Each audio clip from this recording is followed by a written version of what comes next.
Welcome back to That Doesn't Suck. Today we're going to do something a little different than what we've been doing, which is sourdough, but we are doing another sourdough bread, but today we're making bagels. This is a special request and a shout out to Katie, who wanted me to make bagels. And I also have to give a shout out to Cooper, my nephew. All right, let's get started. So today's recipe is 500 grams of hard red or hard white flour. I've got 150 grams of active starter. I started this morning. It's been going about 6 hours and it actually overflowed my jar. It calls for 300 grams, but since I'm using fresh milled flour, I've got 300 grams of water, and I've got a couple of extra things here of 25 grams a piece, just so I can figure out if I need to add more. And then I've got 40 grams of honey granules, or you could use sugar, and 11 grams of salt, which is probably about 2 teaspoons, but everything was in grams, so I went with that, which is better anyway, because it's always better to weigh everything, because you'll get much more accurate recipe and much better bread. So anyway, we're going to start with putting the water in the bowl. Then we're going to add our yeast.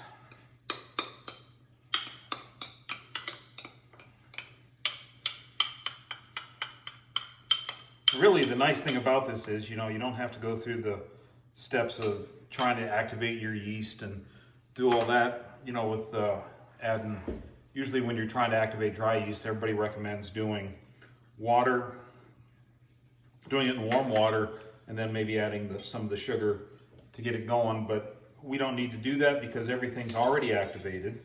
And I don't do that anyway. I just add it straight to the dough the way it is without activating it, because you're going to let it sit and it's going to do it. It's going to do its thing and incorporate through the dough. But that's the nice thing about sourdough anyway. All right, so we're stirring all this, getting the yeast mixed up in the water, getting a nice milky look. And I'm starting with a little cooler water because I want to see how a little longer cold proof, not doing warm water, but doing cold, and not cold, but just out of the tap. And we'll see where that brings us. All right, now we're going to add our flour, all 500 grams, and we'll see how this comes together, because this is actually a little stiffer dough you want for these. And I'm going to also add the salt, because typically I do a little more water, but we'll see how this comes together. We just want to make this a nice dough, and I'm going to make a shaggy dough out of this and let it sit for about a half hour and activate. And also to let the flour hydrate and get all the water soaked in. And then I'm going to take it out of the bowl and knead it. Yeah, this is what they call a Danish whisk. It's a little different, and it works pretty good for bread. I've only started using it recently, but I can kind of get a knead going with my rubber spatula or silicone, and then I don't have to worry about or think about getting my hands all gooed up. All right, we still got quite a bit of dry stuff in here. As you can see, it's starting to come together, but it's still a little dry, so I'm gonna go ahead and add another 25 grams of water. I don't wanna add too much too fast, but I thought that 25 grams to start with would be good, and this way I can keep track of how much water I'm adding. So I'll probably write all this down and keep track of it so I know what I'm doing. But yeah, mostly when you're using fresh milled flour, you're going to use more moisture because it just tastes more.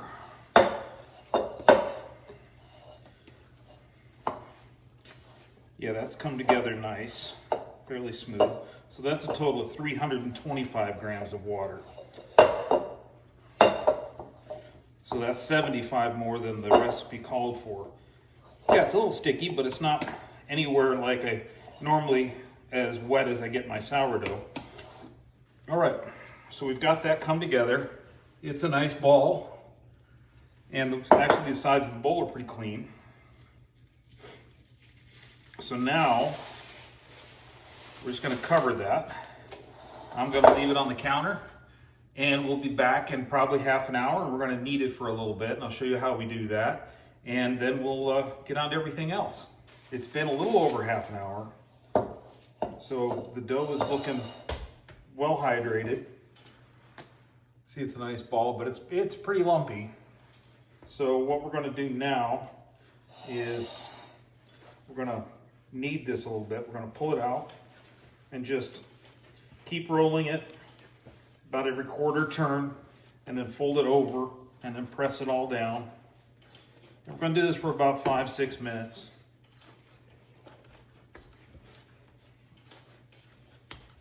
Get the gluten started.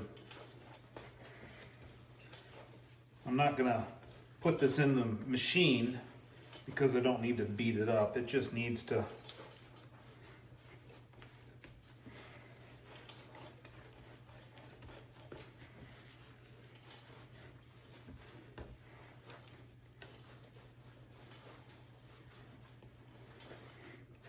we're not trying to really soften this up or beat it, because this should perform a nice gluten and get us a nice texture. And after we're done with this, we're going to put it back in the bowl, and we're going to let it rest for about an hour, and then we're going to do a stretch and fold. But we're not going to do as many as I normally would do. Normally I do it with a traditional sourdough about 4 times. Let them rest a half hour between each one.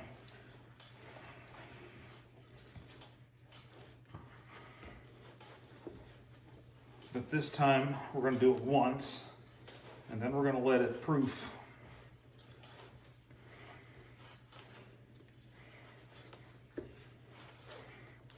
And this one it says it could take up to 8 to 10 hours for it to proof, where it doubles in size. So this is a great recipe to do later in the day, and then let it proof overnight in a cool spot. You don't need to put it in the fridge. You don't want to put it in anything warm. And just let the yeast do its job.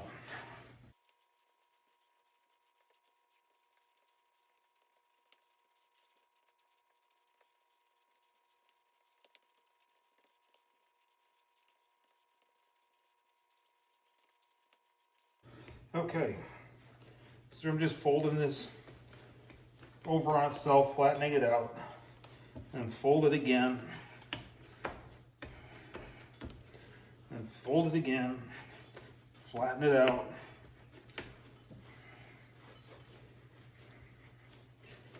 Okay, that's feeling nice and tight. Roll it into a ball.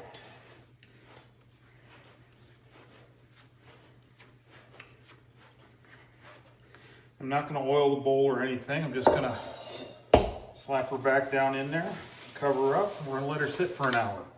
Then we'll be back. Okay, we're back. It's been a little over an hour, and this is rested. You can see the dough is pretty smooth. It's actually grown a little bit, but yeah, there's no noticeable bubbles.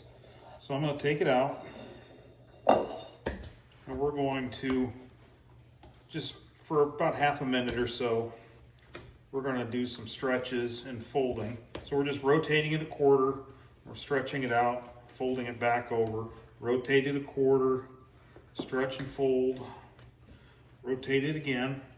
And it's actually loosened up a little bit. It was pretty stiff after the kneading, but then after sitting, it's kind of relaxed. Now it's getting a little stiffer again. Okay, I think that's enough. And we're just going to roll it and tighten that up. All right. See, that looks pretty smooth. So it seems like we're coming along. A lot stiffer dough than I usually work with sourdough, but it's all good. So we're going to cover that. We're going to let it sit until it doubles in size. And you know, if you've been letting it sit for a long time, a good idea might be to take a picture of it now and then so you can compare it later as to the ratio of how much the bowl it's taking up. But you know, you just let it go until it's risen, and you know, in a cool spot. The kitchen's pretty cold today. We don't keep it hot. It's probably 64 in here, maybe 63, which is comfortable, but the dough I'd rather let it cold proof instead of overproofing like I've done on some previous recipes. So we'll let this go. It's been a little over 12 hours. This doubled nicely. So we've got good sized dough. So we're gonna flatten this out.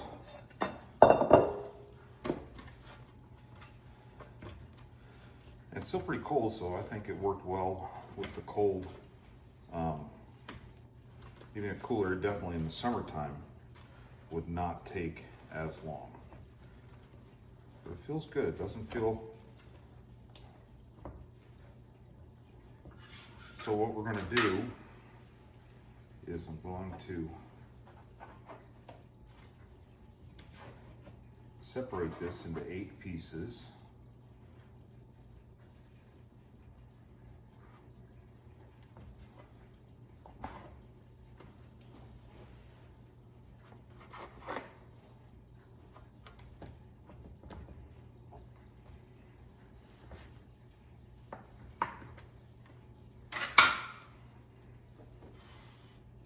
All right, now there's a couple ways to do this. One is to roll these out into a line.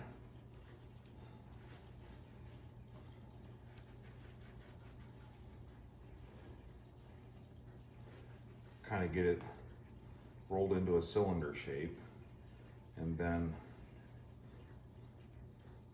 overlap them. You want to stretch them out because they're going to come together and it's going to expand a little bit.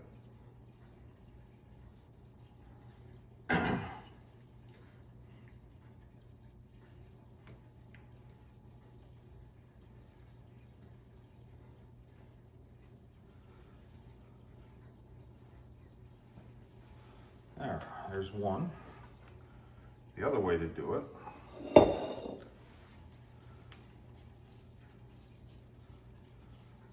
is to make a ball.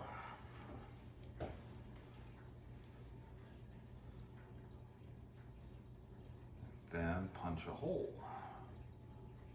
in the middle. Roll that out.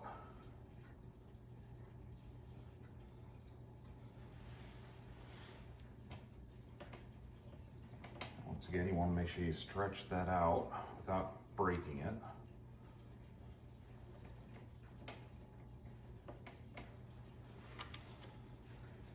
And I kind of think I like that method more.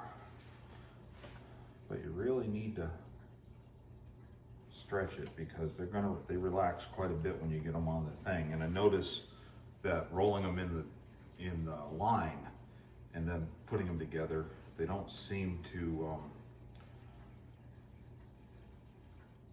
relax as much. But I kind of like the whole method.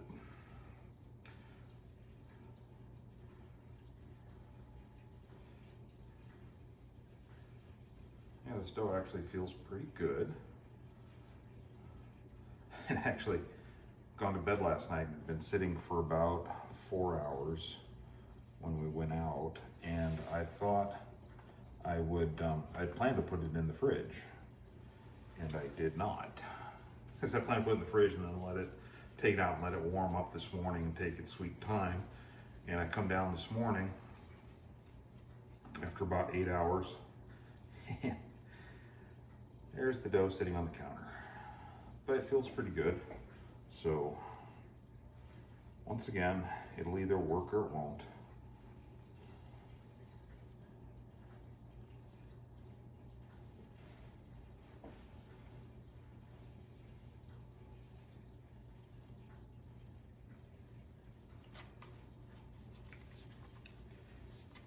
But it definitely has a sourdough smell to it. All right, now I will finish these, get them all out here and sit, and then what we're going to do is we're going to cover it with a damp towel, and I'm going to cover them with a damp towel, and I'm going to let them rest for about an hour. And while I'm doing that, I'm going to get the everything ready to boil them and then to bake them. So we'll be back. Okay, it's been just about an hour. The bagels have risen a bit, they've puffed up a little bit. One tip when you cover them with that towel, make sure you use hot water to dampen it so that you're not chilling it out. And then, so we've got our stuff set up, the oven's preheated to 425. I've got the rack with some paper towels under it on a pan. And we've got 40 grams of honey in the water. Now, don't worry too much about it. You want at least 40 grams.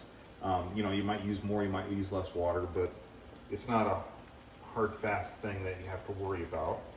All right, so we're gonna put them in the water.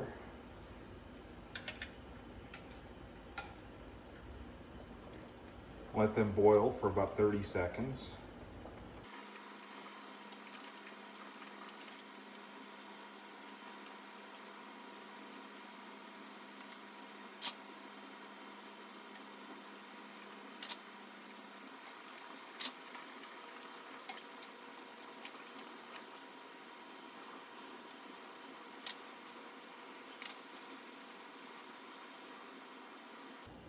Notice they're sinking, so I'm pulling them out about the time they start to float.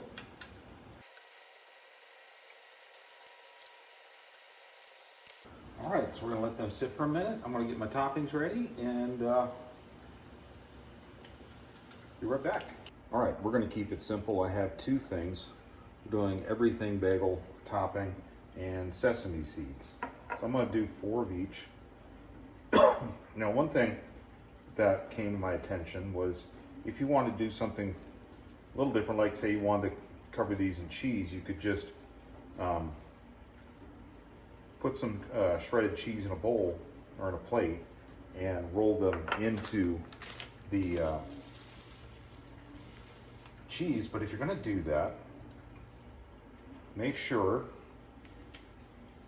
you do both sides, because then that's going to create a nice crust all the way around, instead of just doing these on top like I'm doing with these seasonings.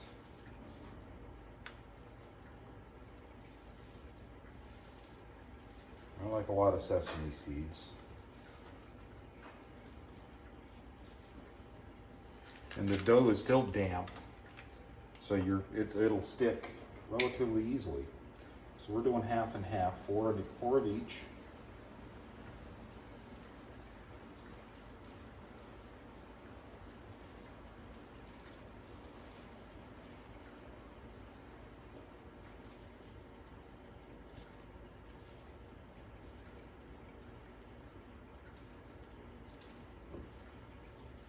Okay, now I'm going to put them back on the pan, and we're going to stick them in the oven 25 to 30 minutes and get them all baked up.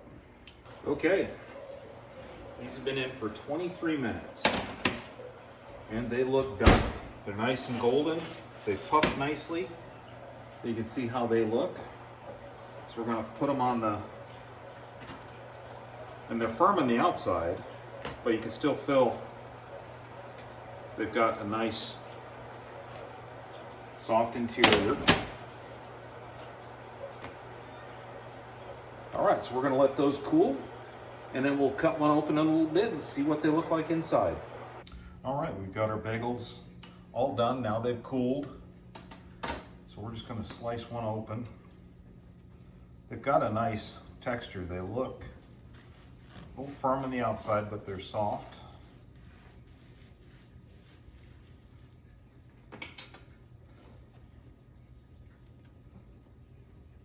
Oh yeah, those are nice and soft on the inside, and they've got a good crumb. They look pretty good.